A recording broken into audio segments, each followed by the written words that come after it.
Não, acho que é cedo para a gente falar que se consolidou, mas o Cruzeiro, para mim, é o time que mais pode se consolidar, porque tem na sua cadeira de presidente barra dono do clube um cara que é um apaixonado e que tem muito dinheiro. E acho que essa é fundamentalmente a diferença. Nenhum outro clube, Edu, do Brasil, acho, ou talvez até do mundo, recusaria metade do seu faturamento na temporada passada em um jogador e colocaria a outra metade do seu faturamento da temporada passada em um outro jogador no Gerson, né? Tô falando do Caio Jorge e do Gerson, respectivamente. Fala aí, galera, trazendo mais um conteúdo aqui pra vocês, dessa vez da equipe F, comentando sobre essa goleada aí do Cruzeiro, né? 5-0 pra cima do Uberlândia. O Wanderson desencantou, né? Fez seu primeiro gol aí com a camisa do Cruzeiro e acredito que esse ano ele vai deslanchar aí. Então já deixa aquele like, se inscreve e bora acompanhar o vídeo. Técnico das 2 últimas Copas do Mundo, contratar o executivo de futebol que era do Flamengo, manter o Caio Jorge negando 30 milhões de euros do Flamengo, renovar o contrato do Matheus Pereira, contratar o Gerson por 30 milhões de euros. São 5 movimentos que indicam o mesmo caminho.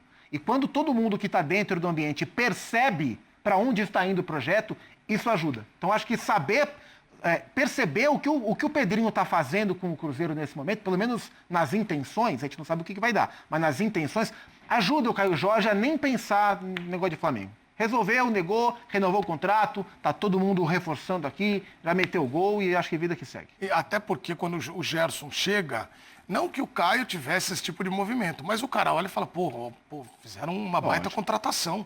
Né? Pô, que legal. E o cara quase foi pro Flamengo. Eu acho que esse movimento realmente foi bem inteligente do Pedrinho para mostrar, né, Eugênio, do tipo, cara, eu também gosto muito de você, como dos caras todos aqui, né? Mas é o que deve fazer um clube. Quando um jogador importante tem um assédio, quando você não quer que esse jogador saia, chama aqui, vamos te dar um aumento, você continua aqui com a gente. E o Pedrinho teve a capacidade econômica de fazer isso, mostra força ao trazer o Gerson e reforçar ainda mais o time, vai ganhar mais corpo e mostra que o Cruzeiro não está de brincadeira. Não é fogo de palha, é um projeto que pretende recolocar o Cruzeiro naquele patamar de clube que disputa todas as competições, que ganha muitos títulos, que a gente se acostumou a ver ao longo dos anos, né? O Cruzeiro sempre foi um time para brigar em cima e conquistou muitos títulos dessa forma. E esse passo é muito importante. A manutenção do Caio Jorge é como se fosse uma contratação. A renovação de contrato dele. Porque era enorme a chance dele sair. E a chegada do Gerson é, de fato, um reforço de muito peso. Ainda traz para a saída do Gabigol o Chico da Costa, que não é um jogador tão falado, mas que, quando entrar, ajuda. Costuma deixar o delezinho ali. Eu hoje, inclusive. Ô, Celso, a gente viu nos últimos tempos o Atlético Mineiro, o Galo, né, o Botafogo, o Fluminense. Aí a gente viu nos últimos tempos o Cruzeiro, todo mundo chegando para ir para a prateleira de Flamengo e Palmeiras. Só que alguns batem e vão ali. Todos. Você acha que o Cruzeiro se consolidou nessa posição agora? Não, acho que é cedo para a gente falar que se consolidou, mas o Cruzeiro, para mim, é o time que mais pode se consolidar, porque tem na sua cadeira de presidente barra dono do clube um cara que é um apaixonado e que tem muito dinheiro. E acho que essa é fundamentalmente a diferença. Nenhum outro clube, Edu, do Brasil, acho, ou talvez até do mundo, recusaria metade do seu faturamento na temporada passada em um jogador e colocaria a outra metade do seu faturamento da temporada passada em um outro jogador no Gerson, né? Tô falando do Caio Jorge e do Gerson, respectivamente. Então, o Pedrinho, muito diferente de John Textor, de 4Rs e de outros dirigentes que enxergariam o Caio Jorge como um cheque imenso de 30 milhões de euros, de libras ou de dólares, enfim, o Pedrinho enxerga o Caio como o atual artilheiro do Brasileirão, o futuro possível artilheiro da Libertadores, e ele acha que esse cara não vale 30 milhões. Porque, para além da razão fria do mercado, que o Pedrinho entende muito bem, ele também entende algo que entende que algo pode perpetuar ele como o grande dirigente do Cruzeiro da última década, ou talvez da história, que é vencer títulos. E isso aí, se você vender o artilheiro do Campeonato Brasileiro para um rival direto, não quer dizer que você não vai ganhar o título, mas talvez te deixe um pouco mais longe, porque você não encontra centroavante com muita facilidade. Então, acho que o Cruzeiro, dentre esses que você citou, é o time que mais pode chegar, porque tem... primeiro, e aí, obviamente, a torcida do Cruzeiro fica chateada, mas não existe nenhuma regra de fair play financeiro no Brasil, o que possibilita que o Pedrinho recuse metade do faturamento do Cruzeiro na temporada passada em um único jogador e compre depois o Gerson logo na sequência, e o Pedrinho tem muito dinheiro. Isso não é um demérito, tá? É só um fato, é um fato. É um mérito, inclusive. É um mérito, inclusive, e parabéns ao Pedrinho por ter tanto dinheiro e poder colocar esse dinheiro no Cruzeiro, que é uma paixão dele. E assim, eu acho que o Cruzeiro ele pode, porque a preocupação dos outros clubes, preocupação de Botafogo era diferente, isso está muito claro, a preocupação do Fluminense talvez o Fluminense não seja o melhor caso, mas é que o Fluminense ele chega. O Fluminense nunca fez um projeto para ser o Botafogo, por exemplo, né?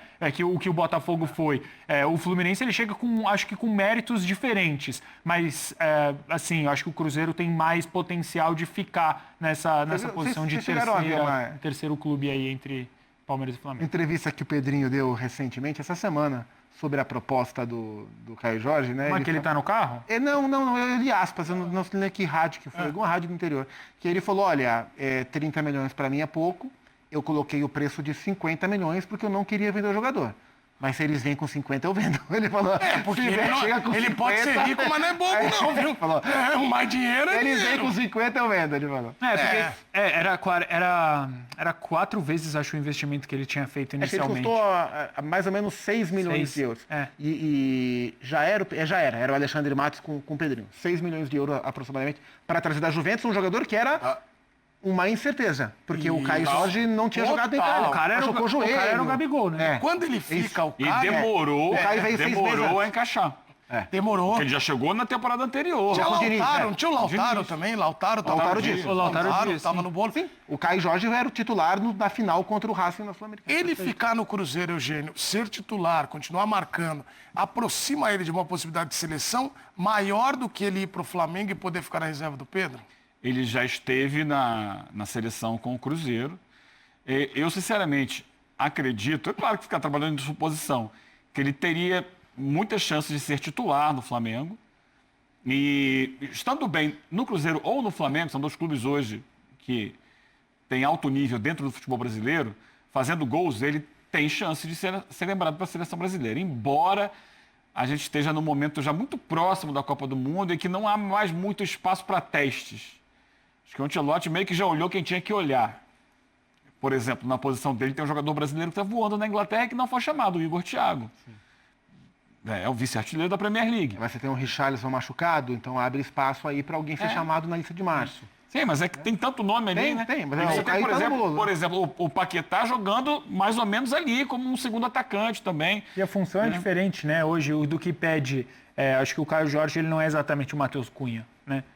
São funções diferentes hoje do que Matheus é muito mais um pensa. meia do que o centroavante. Exato. O Brasil não tem hoje o centroavante. Ele não tem hoje um cara... E eu não acho que o Caio Jorge seja esse jogador. Eu acho que o Pedro poderia ser esse jogador, obviamente, se ele tiver 100%. O Igor, quem sabe, pode ser um cara que é um fazedor de gols de fato. Ele disputa a posição com o Pedro na seleção. O Caio? Sim. Eu não sei se o Richarlison muito do Pedro, mas aí eu acho que mais. Eu não vejo o Pedro nessa disputa, sinceramente. O Ancelotti já falou do Pedro, né? O Ancelotti... Eu só vejo o Pedro na disputa por ele ser um jogador que faz uma função que nenhum outro nome do Brasil faz. Pra mim, a disputa... Eu concordo com você, mas não a acho que partir do momento em que o Ancelotti já falou, assim, isso me chamou a atenção. Eu fui a uma convocação do Ancelotti só, né? Foram antes dos amistosos contra Coreia e Japão. E na coletiva, o Ancelotti, claro, falou sobre todos os jogadores convocados, Hugo Souza, sei lá mais quem que foi chamado, né? E o único jogador não convocado que ele citou foi o Pedro. Porque ele estava falando sobre centroavante, e aí eu não me lembro quais eram os atacantes da época, mas ele falou, olha... Não falou sobre o Neymar, não?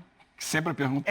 No máximo, eu acho que nessa coletiva não teve Neymar. Acho que raríssimo. Raríssima. E aí ele estava falando sobre os atacantes, que podem fazer várias funções, mas que ele gostaria de observar em algum momento algum atacante que faça uma função mais específica, que é o centroavante mais dentro da área. E ele falou, como Pedro.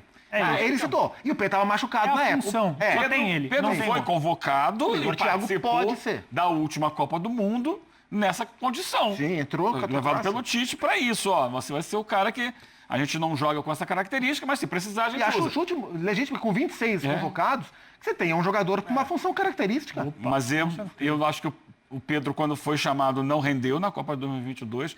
Eu entendo o Pedro como um jogador para nível internacional de seleções, um jogador que fisicamente tem dificuldades para conseguir funcionar, ele é muito técnico, mas ele não tem força, não tem explosão. Para centroavante isso é fundamental hoje. Aqui no Brasil, na América do Sul, ele joga. Quando você leva para nível de jogar na Europa, tanto que ele continua jogando no Brasil. Né? Ele bateu e voltou na Europa muito cedo. Porque ele é um jogador com biotipo muito alto, mas sem explosão física. Ele é muito técnico. Então, acho difícil funcionar em seleção. Já o Igor Thiago é outra situação. Ele está mostrando na Premier League que tem a explosão, que tem o posicionamento, que tem a leitura de espaço. Só que ainda não foi olhado. Eu acho difícil olhar alguém agora em cima da hora. Agora, a gente tem essa ideia de que, porque se ele for pro Flamengo, ele vai estar mais perto da seleção. Eu acho isso uma teoria. Eu acho que no Cruzeiro tá mais. Não, e eu acho que o Ancelotti já mostrou que as coisas não são bem assim. A gente está falando de um técnico que em pouco tempo já chamou goleiro do Corinthians, lateral esquerdo do Bahia, zagueiro do Cruzeiro, atacante do Cruzeiro, atacante do Palmeiras, jogadores do Flamengo também. Né? Então, não me parece que o Ancelotti vai olhar para um time só. Na sexta-feira, eu perguntei pro Pedro, na sexta, na quinta, ô Pedro, e o Gerson voltou, tal, se aproxima da seleção. Ele falou, Edu, talvez a questão do Gerson seja só o Zenit. Quem foi convocado para a lateral esquerda que era do Zenit? Não, o Ancelotti chamou dois. Dois do Luiz Zenit. Henrique e Ele Douglas tava Santos. no jogo dos caras. Sim, lógico que sim. É a função dele, né? É óbvio. Sim. Agora, pra mim, eu acho que o Caio Jorge no Cruzeiro tá mais perto da seleção porque ele tá primeiro acostumado. Era o que a gente falava agora do Mirassol. O time tem uma cultura. Hoje o Cruzeiro, tudo bem, por mais que tenha mudado o treinador, né? O Tite começando um novo trabalho. E eu acho que pode ser muito bom, inclusive, pro Caio Jorge, até mesmo por característica, né? Do jogo do Tite, do que eu imagino que ele vai querer dessa equipe do Cruzeiro com o passar do tempo. Mas eu vejo o Caio Jorge como um cara absolutamente já acostumado, que chegaria no Flamengo precisando brigar por posição ou talvez ter que se readaptar a um esquema em que ele jogaria com... para além de, obviamente, jogadores que ele não jogou ainda, que não tem entrosamento nenhum, talvez uma dupla de ataque com o Pedro, imagina, que seria algo totalmente diferente para ele. Então, acho que ele está muito mais próximo da seleção no Cruzeiro, até porque o Ancelotti, e o Zupa acabou de lembrar, os melhores noves do momento, em momentos de convocação, eles foram chamados pelo Ancelotti. Sim. Se você é o 9, assim, camisa 9 da seleção, ela tá tão, a Deus dará, tá tão largada, entre aspas, né, isso aí, acho que mostra um pouco, não só o momento, mas também a dificuldade que é, não só no Brasil, mas no mundo, de encontrar o cara, ou camisa 9 de fato. O melhor 9, ele tem sempre... foi Vitor Roque, foi Caio Jorge, ainda não foi o Igor Thiago, mas imagino que possa ser em algum momento, porque o Igor Thiago está sendo muito falado. Então, assim, para o Caio Jorge, nesse momento, para além da valorização, que também é maravilhoso para ele, e ele merece essa valorização, porque ele fez por merecer, acho que ele está mais próximo da seleção. Não acho que vai jogar, não acho que tem perigo do Caio Jorge ser titular na Copa, muito por conta da característica. E acho que hoje o Ancelotti não abre mão do que ele pensa, a saída em 3+2, um lateral que segura um pouco mais, o outro que dá mais profundidade, o 9 que não é 9, é 9,5, porque ele precisa construir para dar espaço para os pontos. Eu acho que isso ele não vai mudar, faltando 6 meses para a Copa do Mundo. Mas o Caio pode estar no grupo, porque não são 26. E às vezes, infelizmente, tem lesão, as listas mudam o tempo inteiro. Ele tá na briga. Na briga ele tá. Vocês sabem que eu fico... e aí o outro personagem que hoje marcou muito nessa vitória, porque vibrou muito nos gols, foi o Tite. Ele vibrou. E eu acho que a gente precisa fazer aqui uma reflexão de como vai ser. É claro que é um exercício de futurologia, mas Tite e Cruzeiro, o ambiente que tem o Cruzeiro, o nível de investimento, o jeito do Tite treinar, vocês acham que pode dar match? Hoje os jovens falam isso, Eugênio, match. Os Eles jovens? falam, deu match. Deu match é que deu ligação. Casou. Casou? Liga. Deu liga. Você sabe de onde vem isso, né? Você com certeza sabe de onde vem essa expressão. Deu match. Sim, de vários locais. Olha... Aplicativo de namoro. Aplicativo de relacionamento, Eduardo. Isso aí eu não sei. Você não sabia disso? E essa Não expressão sabia, vem justamente do futebol. Tipo, deu match, quer dizer, e aí, tem jogo? Bela, e o match, exatamente. Bela, o Zupac vem trazendo conhecimento pra você no sábado à no noite. fundo, eu tô te livrando de armadilha. Eu sei. E o Eugênio tá aqui, o Eugênio tá aqui, ó. Jogando a casquinha de banana. Não, eu... Como é que tá, Eugênio? joga na casqueira e manda, ei, eu com patins, eu no patins, ele vai lá, vai mais uma aí. Você não Mas, fez o gente, não, eu, sim, com a Roberta. Tem Isso, um é o match, Mas há 21 anos, na época não tinha esse negócio de aplicativo, Aplicativo. pra lá, pra cá, funciona, sei lá como Era funciona. analógico, né? Era na loja, era lá, era na raça mesmo. Mas o mundo tá aí, rapaz. Mudou, as coisas mudaram. Ok, voltando o Tite. Voltando ao técnico é Tite. melhor. Match, aplicativo, Você acha que né? vai dar liga? Match. Cruzeiro e Tite. Só o tempo que vai dizer. O Tite é um grande técnico, indiscutivelmente. A trajetória dele fala por si. O último trabalho dele pós-seleção não foi bom. O trabalho no Flamengo não rendeu o esperado. E é natural que seja assim. Vários profissionais, sejam eles jogadores ou treinadores, tem momentos de maior brilho, momentos em que a coisa não acontece, encaixe, personalidades, clube, situação de momento. Eu acho que tem boas chances de dar certo no Cruzeiro. Cruzeiro que tem uma estrutura hoje. É importante entender que o Cruzeiro ano passado se acertou a partir do Leonardo Jardim. Não só dentro de campo, mas como um cara que por fora do campo também dominou o departamento de futebol. Quando o Tite chegou ao Flamengo, eu imaginei que ele fosse fazer isso no departamento de futebol do Flamengo. Não conseguiu. Mas é isso que era um cara que tinha ficado com uma rusga com ele em relação à época de Flamengo. Então me parece que hoje o ambiente está tranquilo para ele trabalhar e sendo assim ele conseguirá desenvolver um bom trabalho. Mas tudo depende de uma coisa que você sabe como é. E não é de dar match, é de resultado. Ganhar Se jogo. não ganhar, amigo, cai. Porque tem a comparação. Você foi muito feliz, Eugênio, quando você fala da comparação do território que está mais pacificado. O Cruzeiro, ele já vem, Celso, com um olhar de vamos para frente. O Flamengo ele teve que meio que ajeitar. E a pressão, eu acho que no Flamengo era muito grande do tipo, tem que dar espetáculo. O Cruzeiro quer ganhar. O Flamengo não bastava só vencer, tinha que dar espetáculo. Você lembra que era isso? Sim, sem dúvida nenhuma. Eu acho que assim, tem um outro fator que, no meu entendimento, facilita esse ano para o Cruzeiro em relação aos últimos, que é o amadurecimento do Pedrinho como um gestor de futebol. Porque o Pedrinho ele não tinha um entendimento do que era gerir um clube de futebol, e acho que isso fica muito claro em áudio vazado, quando o Fernando Seabra dele falando, se não colocar para jogar os caras que eu paguei não sei quantos milhões... O Wallace pra jogar. Gente, mas isso não existe. Eu acho que o Pedrinho ele passa a entender um pouco mais como funcionam os processos e ele confia no Tite, que é um técnico absolutamente experiente e que prometeu, de certa forma, resultado e desempenho na coletiva de apresentação dele, e que parece um cara recuperado, obviamente, da questão mental que ele teve, o que impediu de comandar algum clube na temporada passada. Eu acho que isso também pode conspirar para que o trabalho do Tite seja melhor. Agora, é certo que o Cruzeiro vai ganhar algo? Edu, é muito difícil a gente falar, porque com o elenco que o Cruzeiro tem hoje, eu não acho que o Cruzeiro bate de frente com o Flamengo e Palmeiras para ser campeão brasileiro em 38 rodadas. A gente estava falando sobre a profundidade do elenco agora. E Copa é uma coisa muito... não vou falar aleatória, porque obviamente não é aleatório, mas tem a sua dose de aleatoriedade também a Copa Libertadores e a Copa do Brasil, nem se fale que é possível que um time que sofra um impeachment, que tenha um presidente que sofra um impeachment no mesmo ano, ganhe, um time que estava em transfer ban ganhe a Copa do Brasil. Então, assim, será que a régua vai ser só título? Ganhou, tá bom, perdeu, tá fora? Se for assim, talvez esse seja o primeiro e último ano da passagem do Tite, porque eu não sei se o Cruzeiro, logo de cara, vai estar pronto para bater de frente com times que estão mais prontos. Palmeiras e Flamengo estão mais prontos do que o Cruzeiro hoje. E é normal que seja assim, não é um demérito o Cruzeiro. Eu torço muito, Zupá, que a gente conhece o Tite também, o Eugênio, o Celso. Eu tive com ele no Bola de Prata lá e eu fiquei muito feliz de ver a felicidade dele retornar. Sim. Eu acho que isso é muito legal de ver o cara que nasceu no futebol, jogou, vira treinador de seleção. O Eugênio falou de trabalho no Flamengo, realmente, porque eu acho que a coisa ficou muito... Ele fica muito chateado na sequência. E ele voltar, cuidar da saúde e voltar, eu torço por ele. O Tite, eu cheguei a falar isso no Sport Center, mas ele emendou os dois maiores...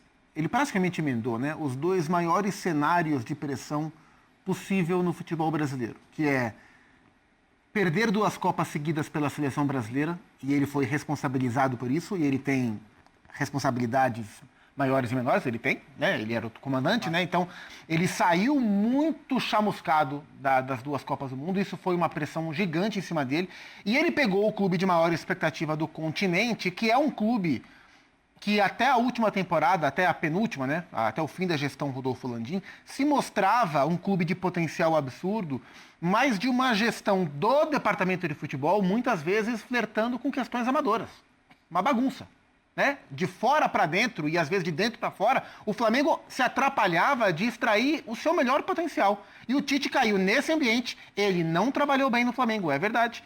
E era um ambiente que tem influenciador enchendo o saco, e coisa fora do tom, e dirigente que passa informação para influenciador, e presidente que cobra. É um ambiente muito complicado. Da gestão BAP para frente, de 25, me parece um ambiente mais controlado. Isso facilita o trabalho do Felipe, que é excepcional. Mas o Tite, ele não trabalhou bem neste cenário, ele saiu muito queimado da Copa do Mundo. O nível de cobrança de você não fazer o Flamengo jogar e de você perder 2 Copas para o Brasil é muito grande. E ele, de fato, sentiu. Então, eu acho que ele tem missões no trabalho do Cruzeiro. Primeiro é recuperar o seu bom nível de trabalho, e ele é plenamente capaz. E segundo é ele se reestabelecer na hierarquia dos técnicos que trabalham aqui. Porque quando o Tite deixa o cenário de clubes do Brasil, em 2016... É um longo período. Ele era disparadamente o melhor técnico do país de maneira incontestável. Quando ele volta em 2023... outubro de 23. Quando ele volta em 23, o cenário já é outro. Já é um cenário com técnicos estrangeiros, com nível de treinadores muito mais alto, nível de investimento no futebol brasileiro mudou. Ele já não era mais o melhor. Aquilo que o Tite fazia até 2016, para ser o melhor técnico de clubes do Brasil, será que exatamente aquilo ainda é o suficiente para ele reinar em 2025? A resposta me parece que não, e ele sabe disso. Então, 26, O quanto ele vai conseguir chegar, melhorar o seu nível de trabalho para acompanhar o crescimento do trabalho dos técnicos que tivemos aqui, é uma das questões. Mas ele é plenamente capaz. Acho que assim, o Tite é um técnico adequado para um projeto do tamanho do Cruzeiro, e o Cruzeiro é um clube adequado para um técnico com as ambições do Tite. Se eles vão conseguir dar match, eu não sei. Mas eles, na teoria, eles funcionam muito bem um para o outro. Vamos ver como é que vai ser. Muito bem, somente a convivência vai trazer pra gente essa resposta, porque realmente são 2 grandes momentos aí. Mas eu preciso ter muita calma também. Pro seu amigo apresentador da Umas 3, o Cruzeiro vai perder jogos na temporada. Não é natural que seja assim. O apresentador da Umas 3, ele tem que ficar calmo, porque o futebol é um processo. Mas eu vou te falar. Não pode emocionar. E se ganhar 3 seguidas também, não é que o Cruzeiro vai ser campeão do mundo. É natural que seja um processo, e é um processo que vai acontecer. E assim, o Cruzeiro, ele vai precisar se readaptar a muitos outros cenários, a muitas outras coisas, porque eu imagino, e obviamente a gente ainda não sabe, o estilo de jogo implementado pelo Tite é algo completamente diferente. Eu não acho que há uma grande continuidade de trabalho do que tinha o Leonardo. O Jardim era um Cruzeiro que a maioria dos jogos, ele não tinha posse de bola. Era um time abaixo dos 50%. 48%. O Tite, nos últimos bons anos, se notabilizou por ser um técnico que tenta dominar o jogo. Perfeito. Essa é uma transformação. E isso requer tempo e trabalho, e tudo que você não tem nessa temporada. Ainda mais com tanta competição, e ainda mais com um elenco tão curto. Então, é natural que demore esse ano, e que o Cruzeiro e o Tite não ganhem nada nessa temporada. Agora, é claro, você vai ter que ver também se há uma curva de evolução para que o trabalho seja mantido, né? Porque o investimento é muito alto. Mas, enfim, calma. Eu sou o pé no chão. Muito ansioso. Os titulares estrearam bem. 2 gols do Christian aí. Romero marcou o seu. O Wanderson, seu primeiro gol aí com a camisa do Cruzeiro. E lógico, tinha que ter o gol dele. Caio Jorge, o artilheiro, também marcou o seu gol. E mais um no Mineirão, hein? Mais um. Se eu não me engano, já são 23 ou 24. Falta pouco, hein, pra chegar nos 30 aí do Arrascaeta. Mas além dos gols, o Cruzeiro jogou muito bem, né? O Lucas Silva jogou bem demais. Romero jogou demais também. Christian. Vai ser uma dor de cabeça aí pro técnico encaixar o Gerson aí nesse time. Claro, o Gerson titular absoluto. Mas tem que ver no lugar de quem, né? Christian jogando bem. Pode ser pelo outro lado também, o Wanderson. Aí eles invertem, né? Aí o Christian vai pra esquerda, o Gerson fica na direita. Pode ser no lugar do Lucas Silva? Pode também. Mas o que importa é que o Gerson entrando, o Cruzeiro vai ter mais um reserva muito bom aí, porque qualquer um que tirar ali, Christian, Lucas Silva, Wanderson, qualquer um deles que tirar, quando entrar no segundo tempo vai estar bem, porque é o time titular hoje do Cruzeiro, né, que jogou ano passado, que era bom. O time do reserva do Cruzeiro é que é ruim, o titular até que é bom. Então, reforçando um pouco aí o reserva. Apesar que, para um ano intenso, né, o brasileiro, 38 jogos, 38 rodadas aí, é bem difícil. O Cruzeiro não tem uma equipe tão forte assim quanto o Flamengo e Palmeiras. Mas a gente vai tentar aí, né? Ano passado quase deu. O Cruzeiro abdicou, né? Vamos ver o que vai acontecer aí. Espero que esse ano o Cruzeiro deslanche, ganhe campeonatos aí, porque a gente precisa, hein? Ano passado era pra gente ter ganhado a Copa do Brasil. A arbitragem nos prejudicou, era pra gente ter passado do Corinthians, chegado na final. O Cruzeiro também não jogou bem, mas não podemos deixar de falar da arbitragem, né? Que condicionou totalmente aí. O Cruzeiro era pra ter passado, não passou. Mas, passado, né? Fazer o quê? Paulistas e cariocas são sempre ajudados aí na história. E os mineiros sempre prejudicados. Sempre foi assim e não vai mudar, vai continuar desse jeito. Mas é isso, boa sorte aí no decorrer dos jogos. Cruzeiro espero que ganhe esse Campeonato Mineiro, a gente precisa. Brasileiro, Copa do Brasil, Libertadores, se pá, Mundial também. E é isso. Já deixa aquele like, se inscreve, compartilha com seus amigos, ative o sininho para não perder nenhum vídeo. E é isso. Um abração para todo mundo e até o próximo vídeo.